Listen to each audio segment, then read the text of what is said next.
Hi friends, happy Monday. We have a new week starting again. So this week we're going to talk about trying new things.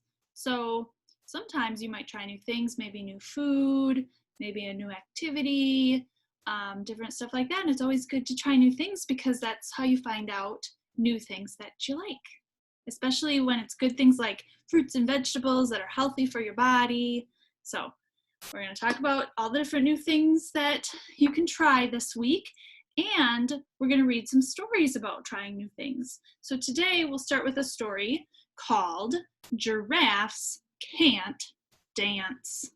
Giraffes can't dance. What do you think? Can giraffes dance? I've never seen one before, but maybe they can. Well, let's find out. This book is by Giles Andre and Guy Parker Reese.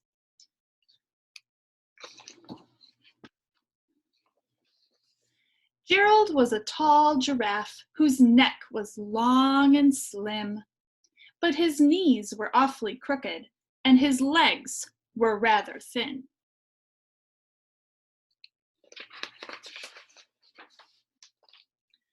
He was very good at dancing still and munching shoots off trees, but when he tried to run around, he buckled at the knees.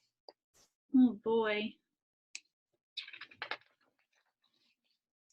Now, every year in Africa, they hold the jungle dance, where every single animal turns up to skip and prance. And this year, when the day arrived, poor Gerald felt so sad, because when it came to dancing, he was really very bad.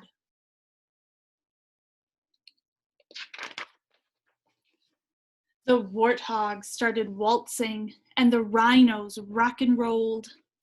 The lions danced a tango that was elegant and bold. The chimps all did a cha-cha with a very Latin feel, and 8 baboons then teamed up for a splendid Scottish reel.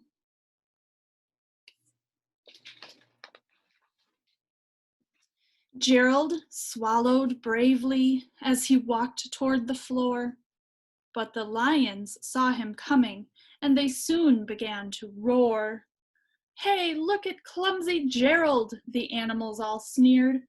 "Giraffes can't dance, you silly fool. Oh, Gerald, you're so weird."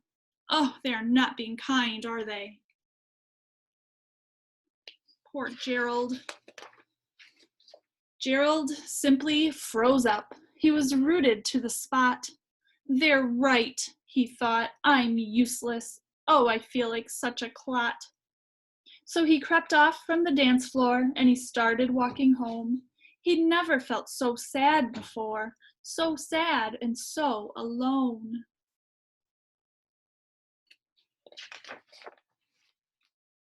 Then he found a little clearing and he looked up at the sky. "The moon can be so beautiful," he whispered with a sigh.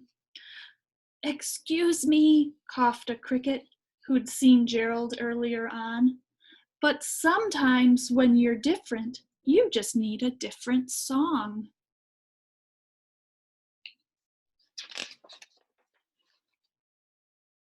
Listen to the swaying grass and listen to the trees. To me, the sweetest music is those branches in the breeze. So imagine that the lovely moon is playing just for you. Everything makes music if you really want it to.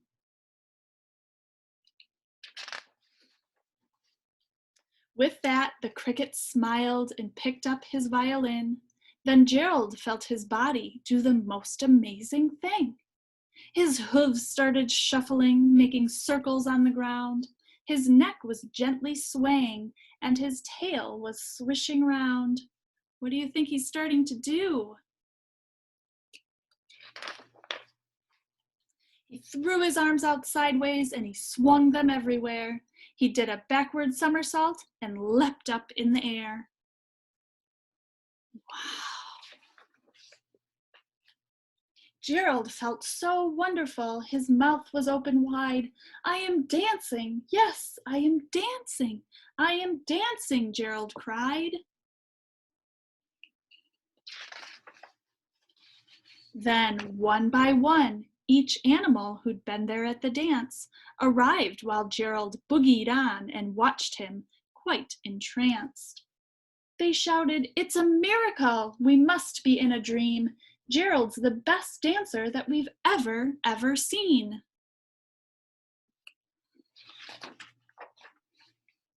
"How did you learn to dance like that? Please, Gerald, tell us how." But Gerald simply twirled around and finished with a bow.